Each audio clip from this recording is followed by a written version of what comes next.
माता सीता माता फल्गुनी से। माता फल्गुनी, आप भी तो साक्षी हैं, आपने ही तो अपने समक्ष ये देखा कि पूर्वजों ने अपने हाथों से पिंड स्वीकार किए थे। आपके ही पवित्र जल में वे मुझे दिखाई दिए थे। अब आप ही अपने श्रीमुख से इस सत्य को स्वीकार कीजिए। माता फल्गुनी सोचती हैं, यदि मैंने सच्चाई कह दी तो पिंडदान की वे विधियां यही समाप्त हो जाएंगी और प्रभु श्रीराम यहाँ से प्रस्थान कर देंगे। माता फल्गुनी माता सीता से। नहीं देवी, आपको भ्रम हुआ है, मैंने ऐसा कुछ नहीं देखा।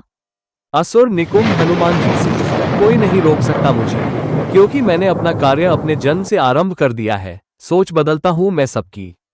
माता सीता सोचती हैं, असत्य के आवरण से सत्य को दबाने का ये प्रयास मेरे क्रोध को जागृत कर रहा है, परंतु इन सभी ने सत्य का परित्याग क्यों किया?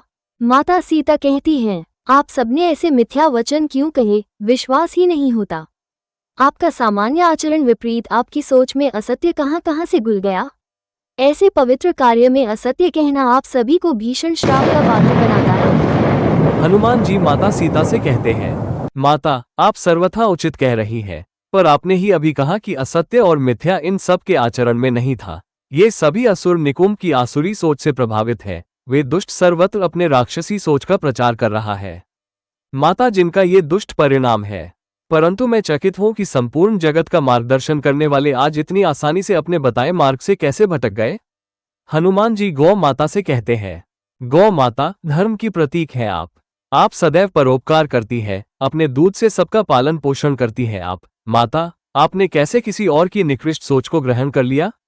हनुमान जी माता फल्गुनी से कहते हैं, सरिता तो दुर्गम पर्वतों को भी काटकर अपने जल को प्रवाहित करती है और सभी को शीतलता और जल रूपी जीवन प्रदान करती है।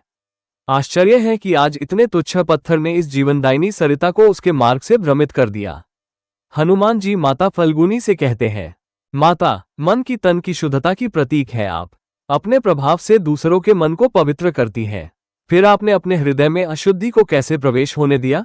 माता फल्गुनी माता सीता से कहती हैं, मुझे क्षमा कर दीजिए देवी सीता, मैं ज्ञात नहीं कर पाई कि किसके प्रभाव में आकर मेरी मति भ्रमित हो गई और मैंने असत्य वचन कहकर इतना बड़ा अपराध कर दिया।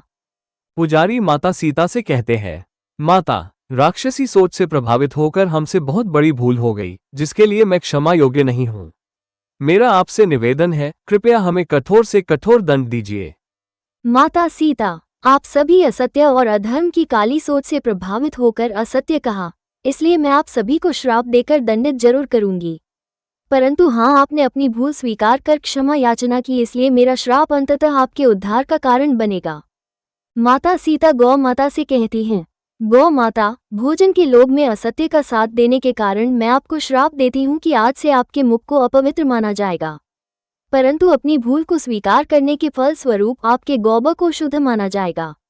जहाँ गोबर होगा वहाँ माता लक्ष्मी का वास होगा। कोई भी पूजा आपके दूध और गोबर का द्वारा शुद्धिकरण के बिना पूर्ण नहीं होगी। माता सीता पुजारी से कहती हैं, दान की लालच में आपने असत्य कहा, इसलिए मैं आपको श्राप देती हूँ कि आज से आपका जीवन दान पर ही आधारित होगा। परंतु ये भी सत्य है, दरिद्र नारायण अर्थात निर्धन को ही प्रभु श्री नारायण की सेवा करने का सर्वाधिक अवसर प्राप्त होता है, जिसके फल स्वरूप उन्हें ही नारायण मिलते हैं।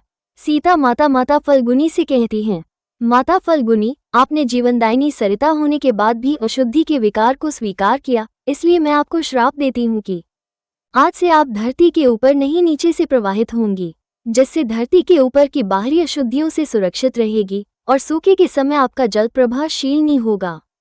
श्री राम कहते हैं, ये प्रकरण सर्वकाल के लिए उदाहरण के रूप में स्थापित रहेगा कि अपने मन को सदैव भारी दुष्ट प्रेरणाओं से सुरक्षित रखना अति आवश्यक है, अन्यथा भले से भले मनुष्य भी पथभ्रष्ट हो सकते हैं। गुरुजी श्री राम से कहते हैं, पुत्र राम, सूर्यास्त होने को है, अब हमें विष्णु पात्र का आशीर्वाद लेकर पिंडदान की विधि को संपन्न करना चाहिए।